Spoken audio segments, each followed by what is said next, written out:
for me, I kind of got to a point where I just felt like, it felt like Chicken Little. Like, it feels like there's so much fucked up shit going on, and you're trying to tell everybody about it, but like no one gives a fuck for really good reasons. For something to really drastically change, we have to not give a fuck about the house foreclosing or losing our job or the police coming and having to interact with them and shit like that. Because, and I think a part of that is because like we don't have, like, as a country, we don't really have like this like national identity where we're all like, we really believe in that, where we have like a culture. Like in other countries, like when they like really like like India, you know what I'm saying? When people go out and fucking protest in India, they be fucking shit up. But it's because they really believe in like the nation of India. Like they are a nation of people and they really love and believe in their culture. So when they go and like protest their fucking presidents and shit like that, it's because that person to them is like betraying India.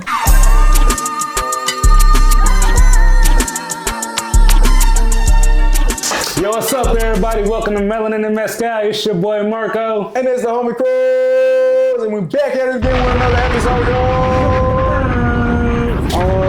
That's the big 4-0. Yeah. Finally made it to 40 episodes. This is the 40th episode? Yeah. Oh my gosh. Yeah, we had to bring somebody good. Okay, this is dope. I didn't know that. Okay. Yeah. So, yeah, we've been doing this for a little bit. If you do the math, we probably should have had more episodes, but don't do that. Yeah, don't do that. Yeah, we staying on top of it. We dropping every week, like we said. Yeah. But, yeah, nonetheless. Yeah, we got a homegirl with us, Sisifordallas. What's up, y'all? And yeah, you guys can find me on Instagram at Sisifordallas. Sisi is S-I-S-I. And I also write for the Dallas Weekly, so dallasweekly.com. Check out my author portfolio on there, read some of my articles. It better be nice. Yeah, stay tuned, man. She gonna put you on with everything you need to know about. Most So, nonetheless, Sisi Encarnacion. Hey, did I say that right? Yes. I bet. Yeah, so what are you? I'm half Puerto Rican and half Mexican. So the Encarnacion comes from my Puerto Rican side. What's your favorite Puerto Rican dish? Put on the spot. Before I've been trying to be better about like eating certain things, but before that, my favorite was arroz con gandules with like chuletas. Banger. But I tried to cut out pork, so the chuletas, I haven't really had them in a long time, but I still make some really good chuletas. So. And I also like,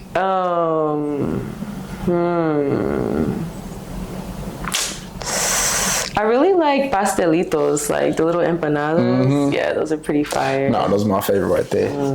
There's actually a spot in Irving called Adobo that I've been going to for a long time. Fire? It's pretty fire, yeah. It's pretty good. Well, we do be doing a food review, so we might have to tap in with them. Really? Yeah, just let us know. I'll come with you guys. Yeah, nah, that's what we need. What they say, we got a food review coming soon, guys. Special guest. Okay. Hey, but before we get started, peep the drip. Oh yeah, can't Peep the forget. drip. Shout out to Elevate. Yes, sir. Hey, they from Texas. They from the home. So definitely have to go show love to them. Most definitely. Yeah, shout out to Coppell. Nah, yeah, because I'm really messing with these hoodies, bro. They thick. I love the material. They hat nice. And I love the embroidery on them, too. They real tough, for sure. Yeah, the embroidery's nice. The quality on this shit, you can tell they definitely took their time. Yes, sir. And one last thing.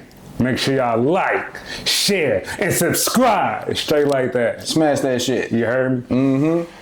Yeah, nonetheless, let's get into this shit, though. So, how'd you get onto the path that you on right now? Like, what would you say is like the thing that inspired you? Well, I feel like growing up, I knew I wanted to do some type of like job where I was, I guess, helping people. Like I would go to like the model UNs when I was a kid and like participate in those. I would go to like these summer camps where like you would kind of practice like journalism or like, you know, disaster response and stuff like that. Like I thought that type of stuff was cool. So I was kind of looking to do like something similar like as a job. But I say really what like really kind of got me here was I got in trouble. And the court ordered me to do like a bunch of community service. So I we gotta know though, what'd you do? Nah, seriously. I got caught up for theft. Oh. Well, here's the thing. was like- it had to be worth it. Yeah, well, not super. I just don't really have. I say I You don't. wasn't slick with it. No. Well, I also like. I don't feel like it's bad to steal from like big stores. Nah, I felt that. You got a point. Yeah, I felt that. like if it's like definitely like local brands, you know what I'm saying? Like small, like you know what I'm saying, black and brown owned businesses. Like no, you definitely, of course, don't steal from those. But like Yep. Walmart, Target, like they be stealing people's labor and shit. Hey, so. Cruz, what they say? Walmart hate to see me coming. Yeah.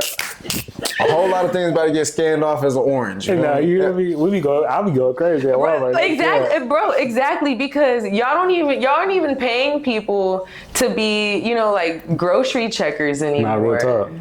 Yeah. And my excuse is always, y'all never taught me how to use this machine. So I'm basically giving myself an employee discount Yeah. because you're making me work here, scan my own items. Nah, Y'all didn't well- train me for this. But anyways, yeah. So I was like 17, so I just had to do a bunch of community service, and yeah, I started like volunteering for different organizations, and I really liked it. So I was like, it was kind of around the pandemic, like 2020. I was just like stuck in the house and I wasn't really doing anything. So I Googled like jobs where I can help people. And That's probably the worst though. Wait, so you had to do community service hours on like during COVID at the time? no, this was before COVID. Oh, but okay. like once I like so I had to do a bunch of community service, and like I finished with that case or whatever. And then like after I graduated high school, it was like COVID was like, you know, happening. And and I was just like in the house. I wasn't doing anything, and I was like, what am I gonna do when stuff opens back up? But so yeah, I just Googled like jobs where I can help people, and it popped up for AmeriCorps, which is like it's like a federally funded program where they basically like they place you at different like nonprofit organizations where you can work at that need help. Oh, nice. And so so I signed up for that, and then like the next month they had me working at an organization called City Square, like right next to where I actually live right now. And I did the summer meals program. So I was like basically managing like teams of people that would go out and like distribute food to like different like apartment complexes or like rec centers and stuff like that.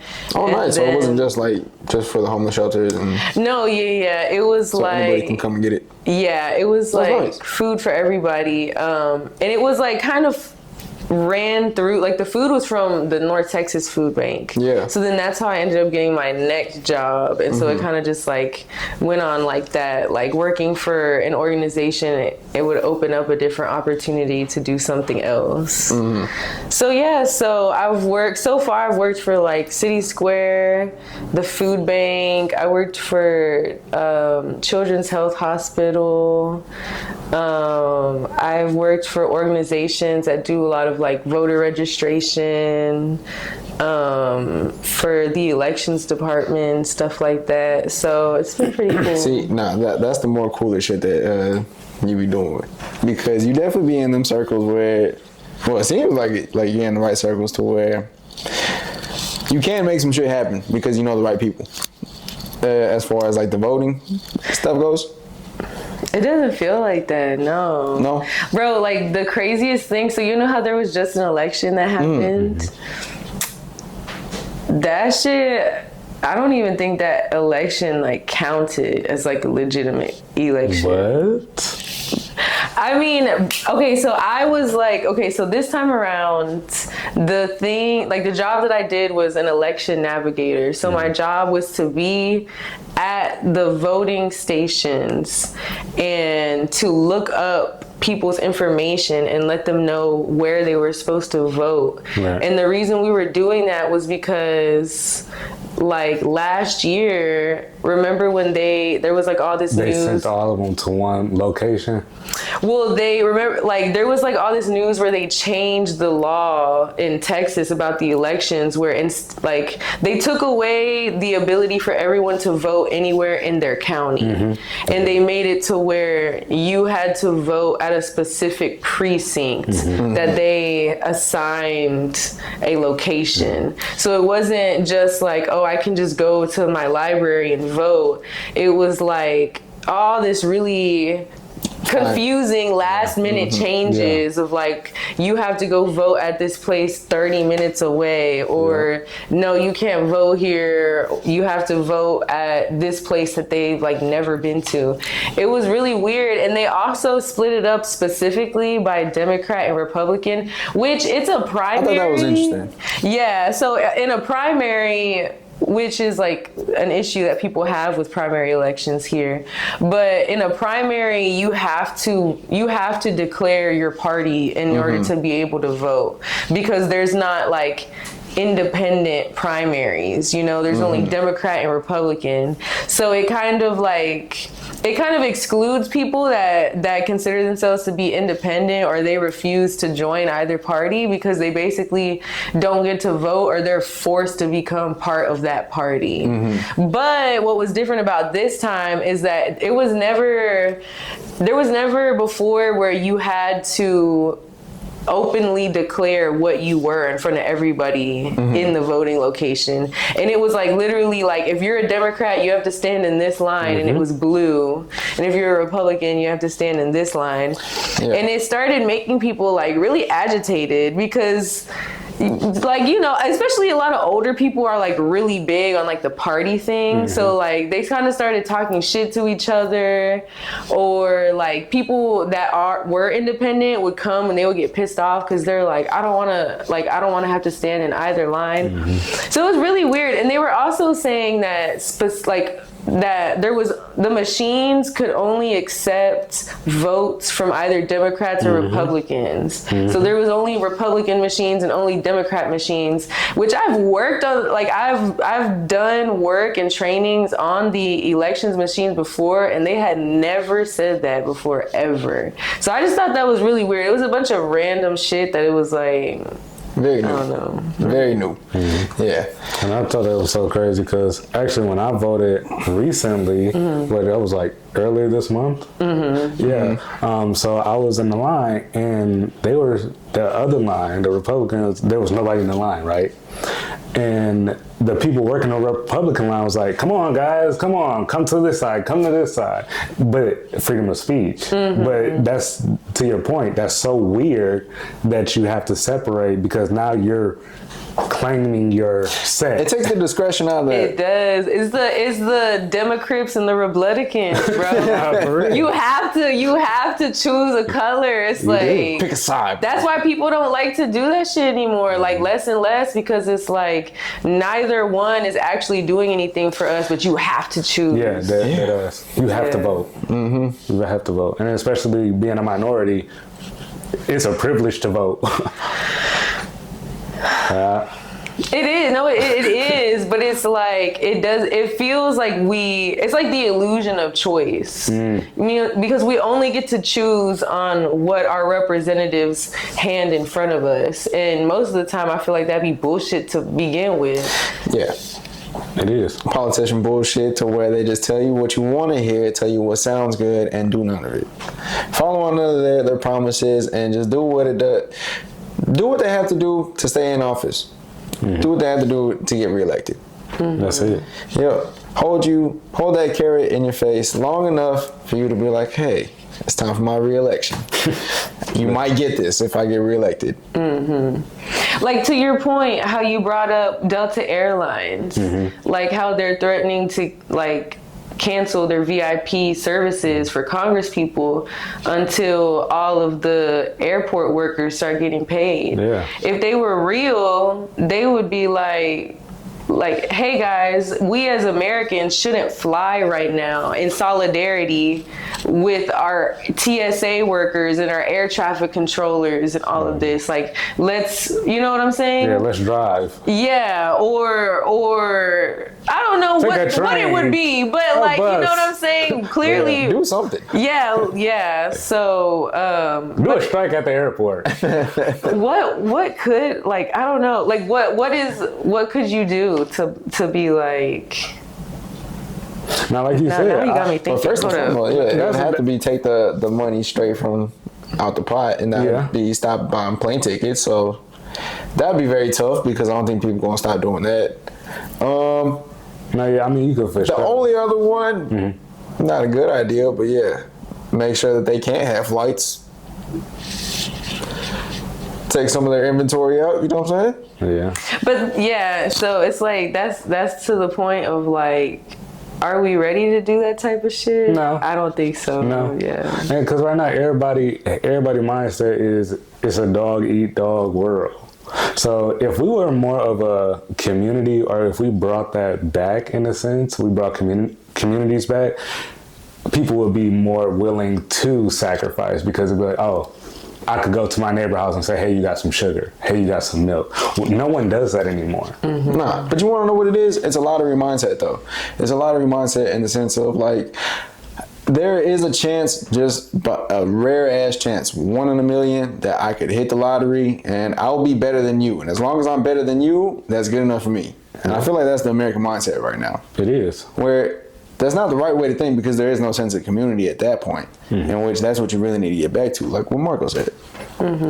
I feel like some of our biggest barriers to that is, one, gender violence, for sure. Well, I seen Angela Davis speak a couple years ago in person, and she said herself that like we as a community can't do anything until we like actually stop gender violence. That's real. What do y'all think about that as men? We're allies over here. Come on now, Sisi. No, I agree. So, I agree. What you got, Marco? Like, how do y'all think men could do more to end gender violence? So what type of violence are we talking about right here, though? Like, for example, gender violence. Yeah, I don't want to be wrong. Yeah, gender violence would encompass like domestic violence in relationships. Okay. Violence against minority men don't beat women. You said what? Hey, I'm gonna let's just roll with it. Yeah, minority men don't beat women. We don't lay our hands on our women at all. We don't do it. Real minority men don't beat women. There we go. There we go. That's a great point. But on a serious note, I feel like some men need help, as in like they need somebody to talk to, and everyone's afraid of it.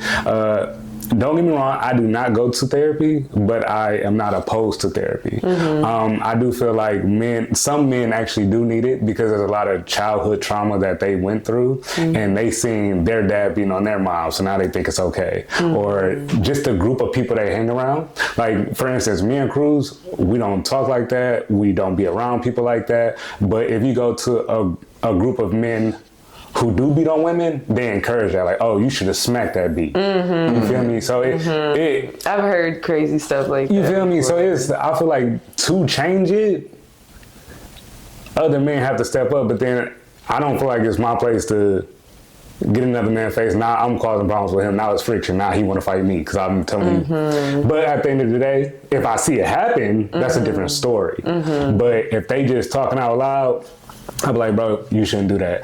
But what's that gonna do? Mm-hmm. They don't care what I have to say because my mindset's different than theirs already. Mm-hmm. So I don't think it'll ever change, to be honest.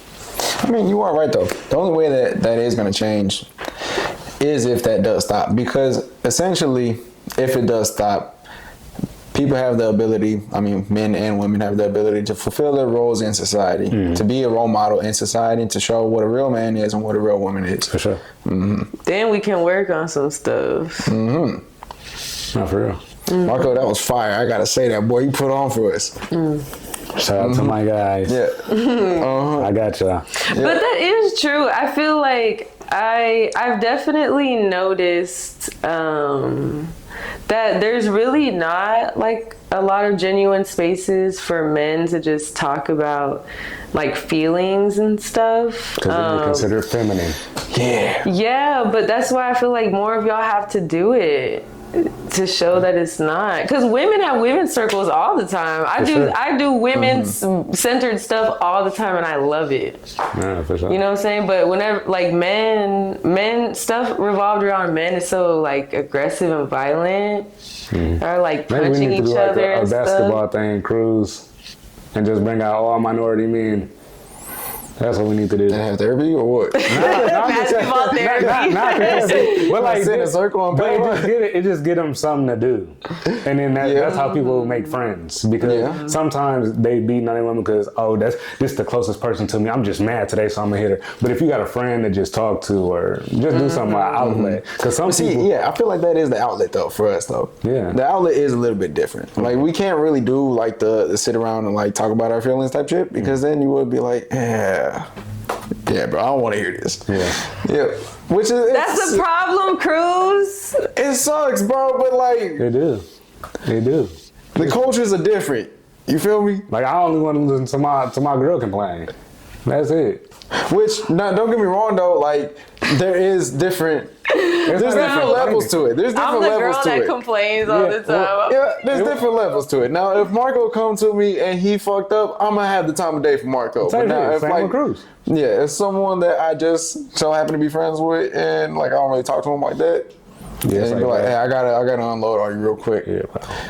Depending on how it is though. Yeah, like, because Cruz said, it's certain friends that I do conversate with, and I will get to that peel the onion layer and tell them how I feel. But then there are friends that's like, you just know. If I say something like that, they're gonna be like, nigga, shut up. Like, I don't want to hear that. Like, you sweet right now. You a man. Yeah. You feel me? So it's tough, honestly. But it is what it is. You just gotta have your But people. to what Marco was saying though, the outlet is, I guess, like companionship, because then if you do have your friends, then you have that little outlet right there. Yeah, so you gotta find your circle. Yeah. That'd have been crazy to have a therapy talk though. Bro, why the whole vision played in my head? Play basketball, got you. Yeah, bro, I seen it in my head. As soon as y'all said basketball therapy, bro, I seen a basketball court and hella chairs lined up. Sit down. Today we're gonna talk about feelings. Here it is. We're not dribbling nothing. Sit down. On a serious note, Dribble your though, thoughts. I had to find the info, but one of my good friends, Dean, he actually did start a men's circle for people to come and just like openly talk about anything they want to talk about. And obviously it's men only because, and I didn't realize, which I guess this is something that I, as a woman, maybe we don't realize, but I didn't realize that men also have a hard time like opening up with women around. Yeah, because it was like strict, like it was strictly like no women. Because we don't feel as masculine. Because The perception will be thrown off. Yeah, because if you see my vulnerability, then you don't see me as that provider anymore. And also, it's kind of like it sucks you have to think about this, but it's kind of like you're giving up your kryptonite, and now that person knows like where to hit you and what really hurts you. So it's like you have this weapon now. Yeah, and it sucks to really think about it that way, but you kind of have to think about it that way. Nah, that's real talk. Because some people throw that shit right back in your face. That's why you really have to be selective who you tell stuff to. Know who you fucking with. Women that hit you where it hurt. As soon as that remember that time with straight like that. Oh, she said that's her. Oh, Sisi. All we can do is get better. It works, right? All we can do is get better. Game is game. Yeah, real talk. If it work, it worked. That's a good ass weapon, though, wasn't it?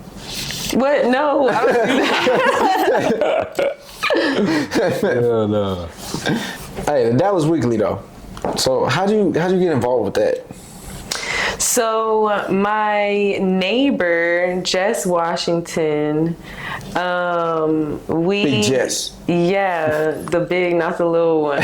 She's really dope. She's the CEO of the Dallas Weekly. Oh, okay. Wow. Neighbor. Yeah, but she's Big also Jess my for neighbor. real. I just guessed. So, like, South Dallas. So she's repping South Dallas. Okay. That's on.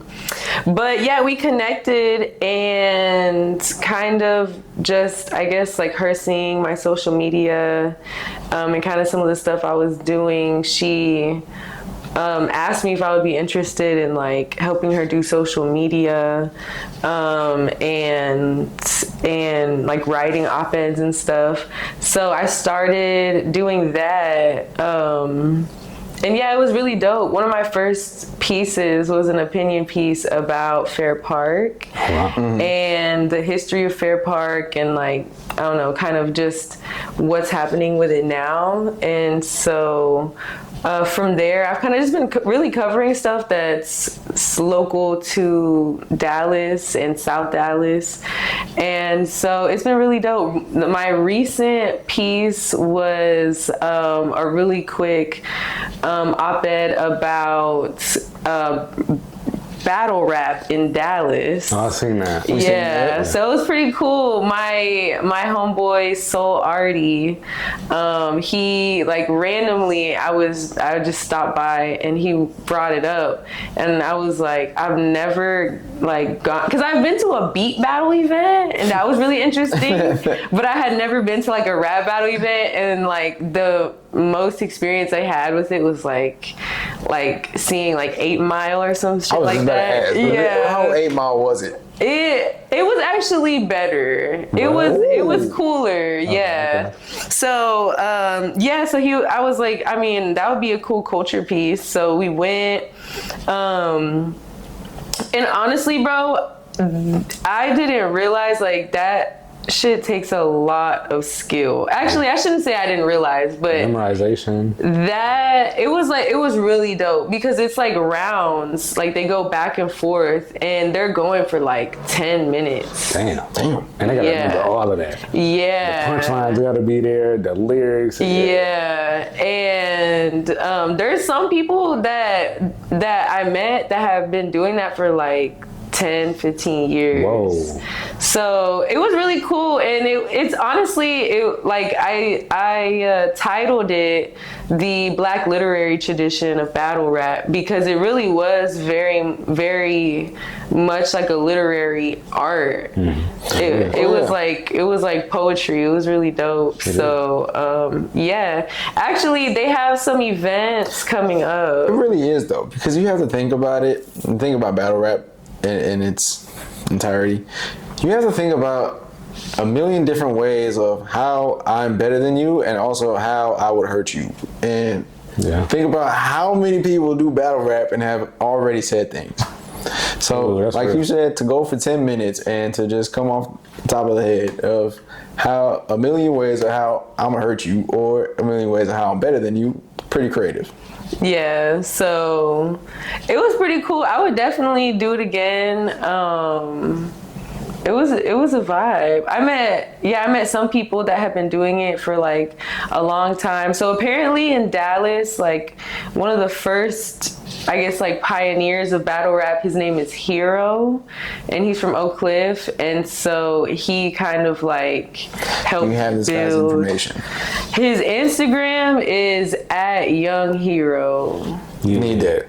Yeah, and so like go check him out. The league or like the group that's based in Dallas is called Dallas Cutting Up, and that's their Instagram too.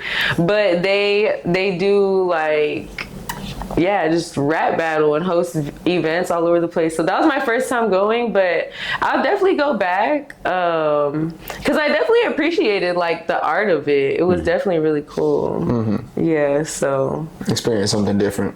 yeah, and it's like I don't know. I think we should do more of that, like, you know, supporting battle rap, supporting spoken word, or like just other art forms, you know, than music. Yeah. Oh yeah, and no, it's TV. definitely fun. Yeah.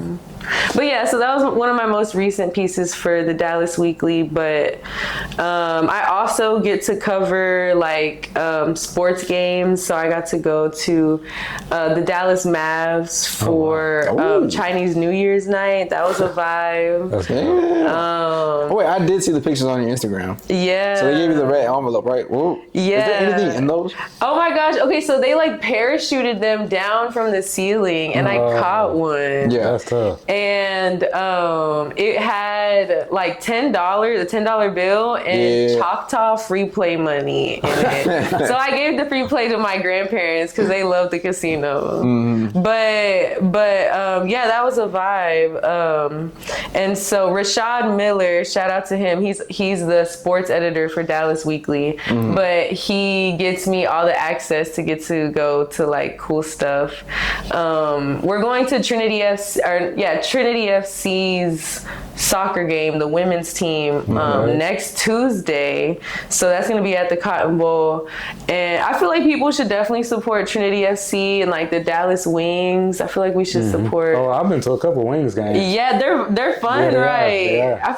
I think we should support that more. It's a vibe. Like, I'm not a huge sports person, as like I don't really know what's going on, but I feel like the atmosphere is a vibe, and it's like community too. Yes, It is. You ever been to a hockey game out here yet? No.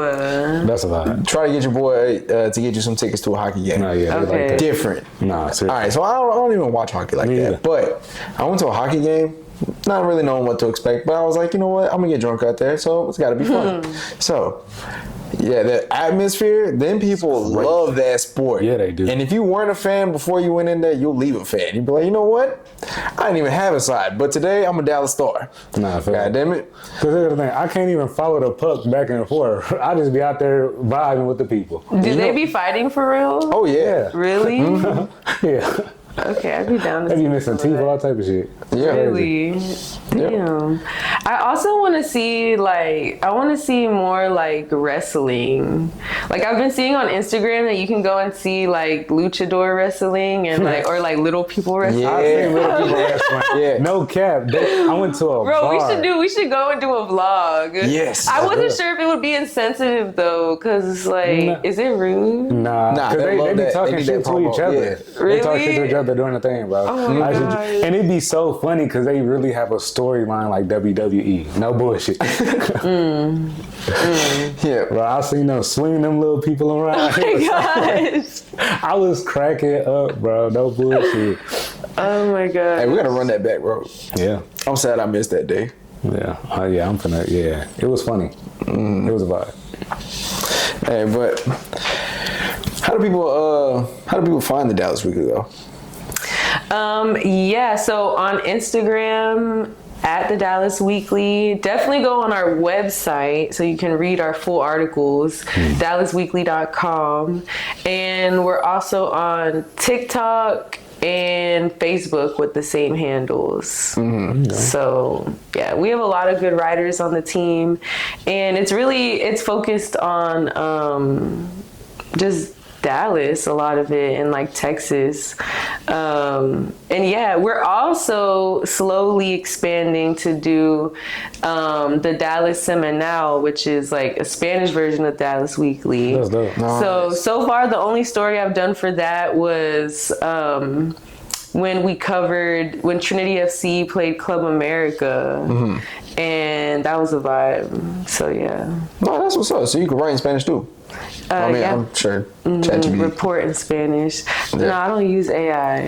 Oh, Yeah, no, that's right. popular shit. Shout Yeah. out to you. Well, I try really, really, really not to. She said it was at one time. Yeah, I have a couple of times, like not for writing, but I don't know. It makes me feel guilty because I just think about like water and stuff. Are you fluent though?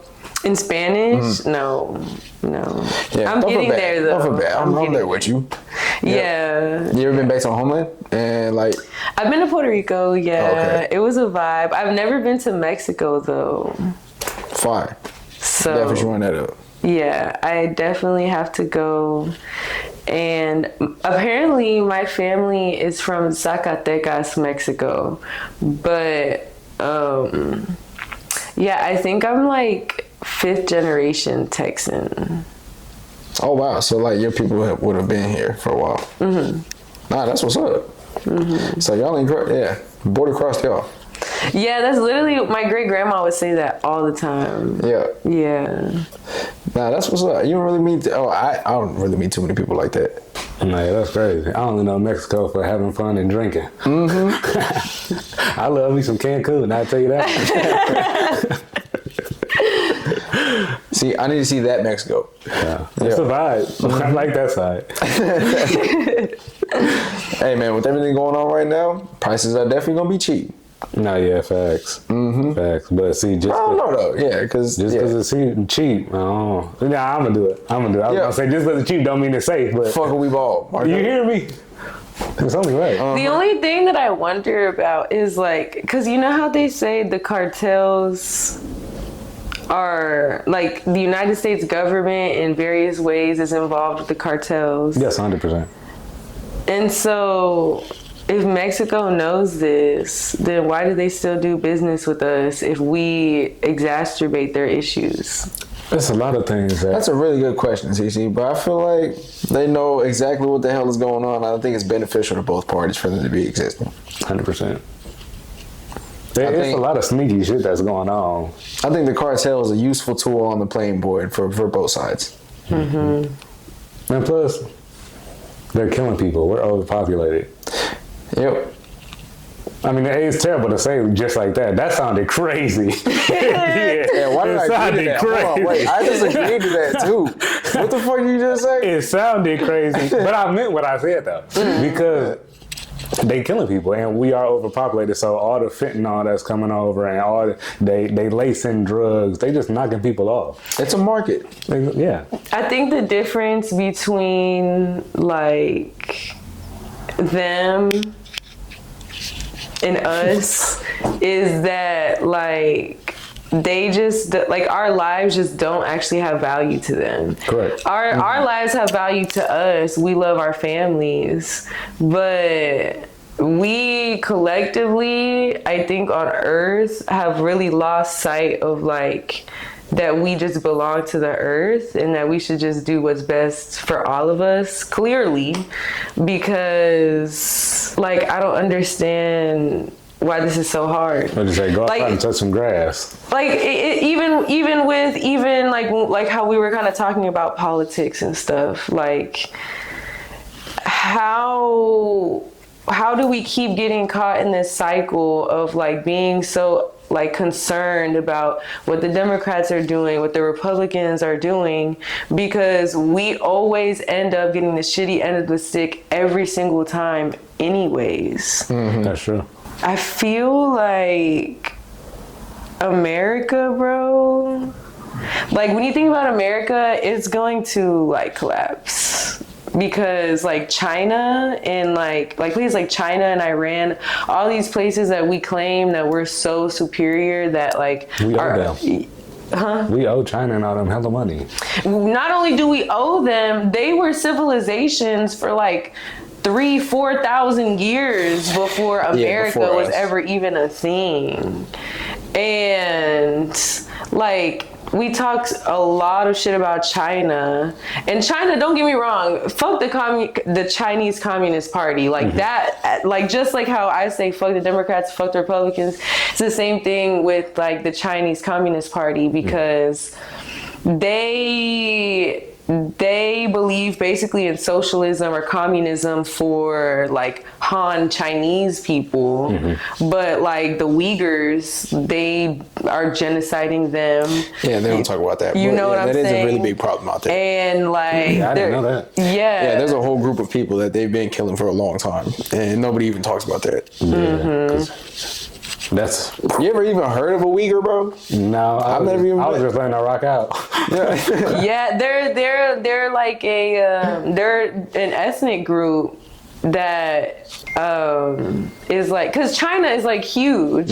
So when we think about Chinese people, we think about a specific ethnicity of Chinese people. For sure. But it's so big. There's different ethnicities that live there, but they're largely excluded from like a lot of the benefits of like this society that China has. Okay, I got way off on a tangent. Why did I even bring that up? Because you was on that abolitionist talk right there. I don't know why, but I'm with you though. Fuck governments. You were saying fuck Republicans, fuck Democrats, and fuck the Communist Party. But essentially what I think you were trying to say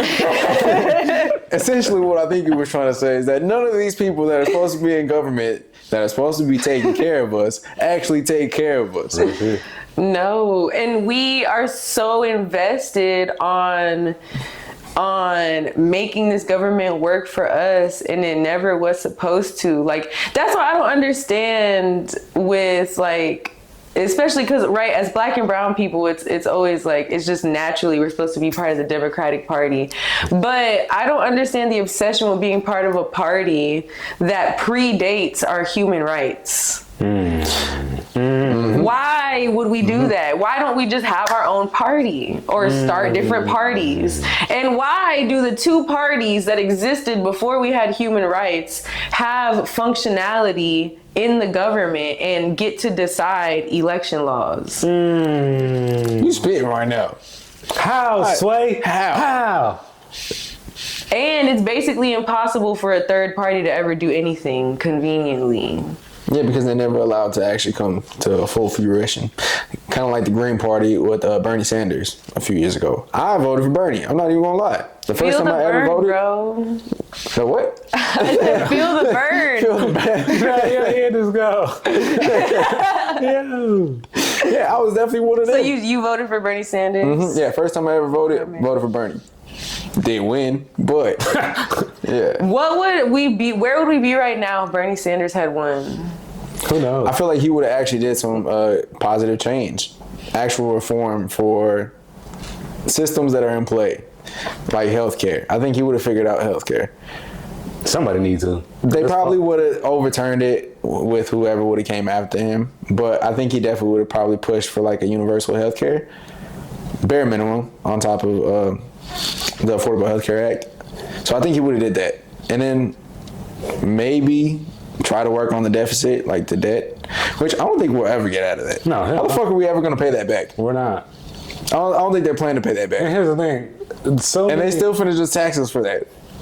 Yeah, and so many people are in debt already. So how the fuck you expect us to pay y'all back if y'all can't even pay the next man?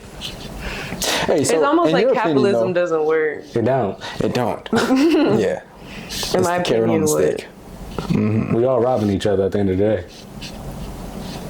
Yeah, it's like I said though, it's that lottery mindset though. So like if I could just be at the top, I could be at the top of capitalism and I'm better than you, it's all that matters. In the American mindset. But in your opinion though, what would you say young voters need to pay attention for in like the next elections? I think young voters need to stop participating in American democracy. No cap.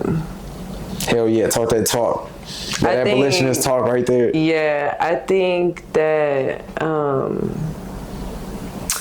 this government is just not for us. We're literally wasting our energy. I think we should focus on making our own food systems, on producing energy for ourselves, for taking control of like our healthcare, because that's the only way we're gonna continue to survive on this land unless everyone plans that, I guess everyone thinks we're gonna go to fucking Mars or something like that, but this government is not going to ensure we have those things.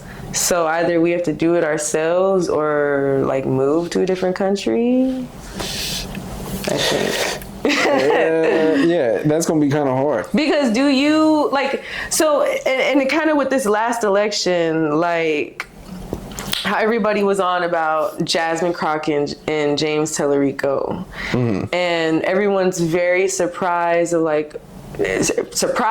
hurt that Jasmine didn't win.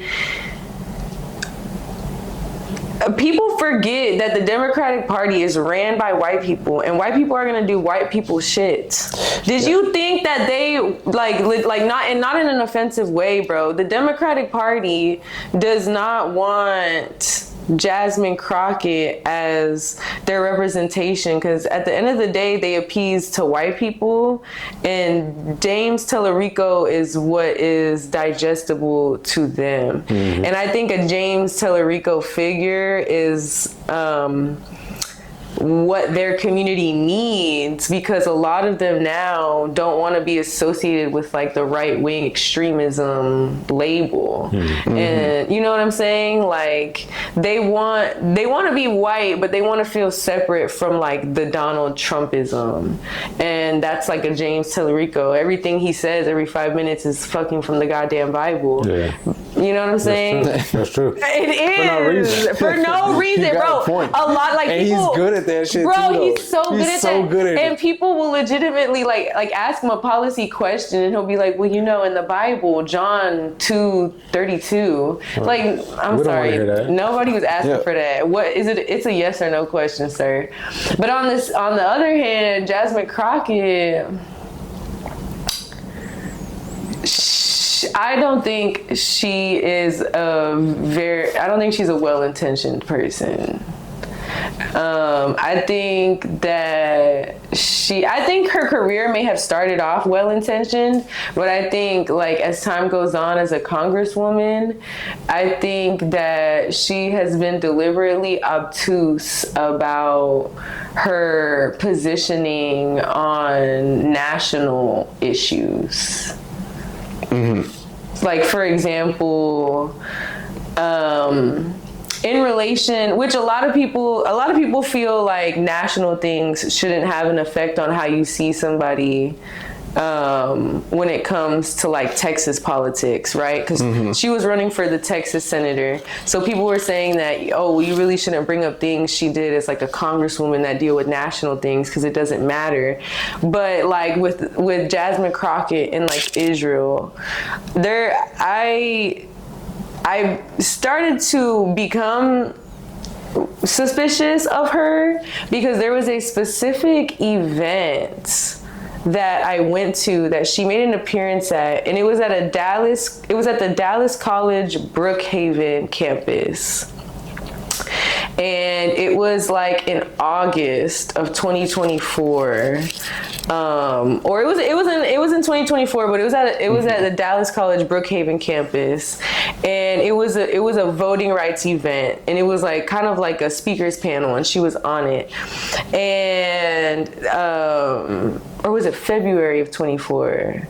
And yes, it was February. Definitely was 24 though. Yes, it was definitely 24 because it was okay, I think it was February 24. Anyways, so it was coming off the tail of the start of the genocide in Palestine.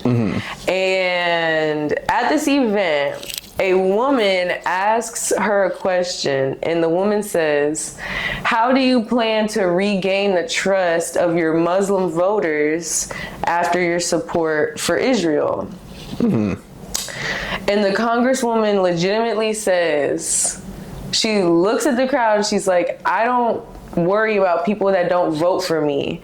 What I'm worried about is that Russia and China are going to invade the United States, and that our children might become slaves to communism. Oh shit. What?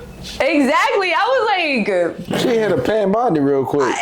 I was like, what in the hell is she even talking about? I hate whenever politicians do that though. Yes, whenever they don't answer a question like straight up, and they just goes answer on it this with like long tangent about a talking like point. Yeah, she was she was just going on this long tangent about like communism and like how we should all be scared. And mind you, this is at a college event, so there's like a lot of college students there, and it was just so random. And after that, she's just been unable to be honest about why she supports and votes to give funding to a genocidal, aggressive government. Oh, we all know why, because you're getting that APAC money.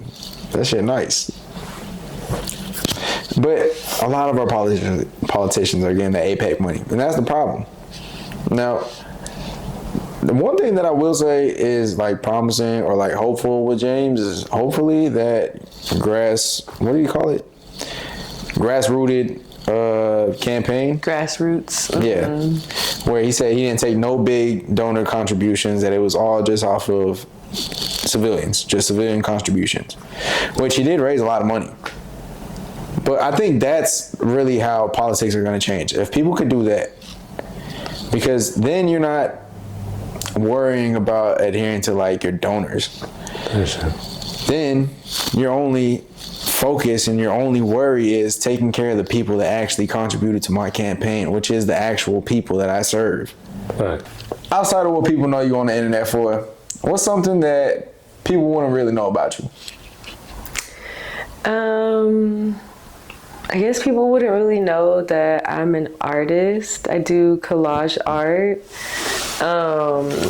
I'm also a tattoo apprentice. What? So yeah, I took I've been an artist since I was a kid. Mm-hmm. I haven't been in an art show since I was like probably 11 or 12.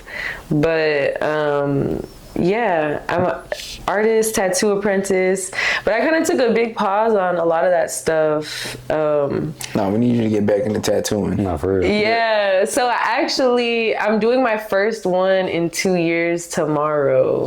Oh yeah? Yeah, so I got a new machine, so I'm like getting back into it. Yeah. But yeah, like that period, I would say like 2021 to 25, like the end of last year, like that entire time I became like really, I think I just became really obsessive about like community stuff and like politics stuff. So I took a big pause on that. But yeah, so I'm continuing my tattoo apprenticeship. So my books will be open soon. And yeah, I'm going to be continuing my artwork. So that's what I got going on right now. That's what I'm passionate about. Yeah, so since you said you're a tattoo apprentice, have you tattooed yourself at all before? Yeah, so I have this one that's here on my leg. I did this one on myself.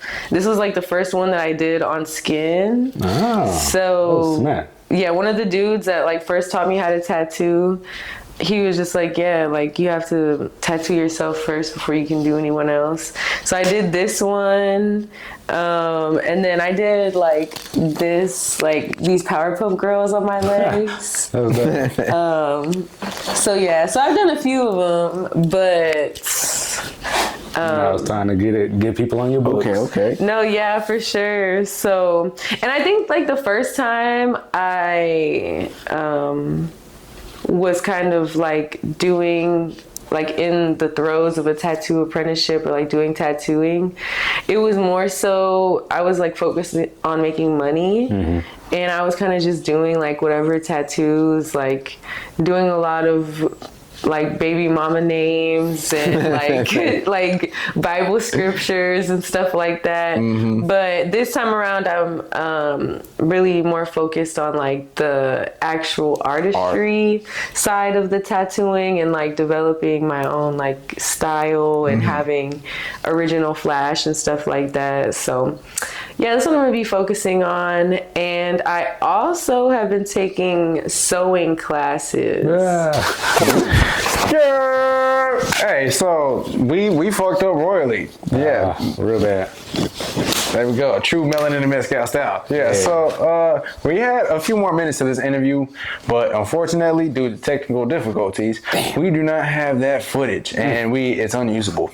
It was really good. We had some hypotheticals. We had some good questions. We asked her, would you rather be JD Vance's couch or would you rather be Christy Noam's dog? Pretty crazy. Yeah. But I think you gotta be Christy Noam's dog.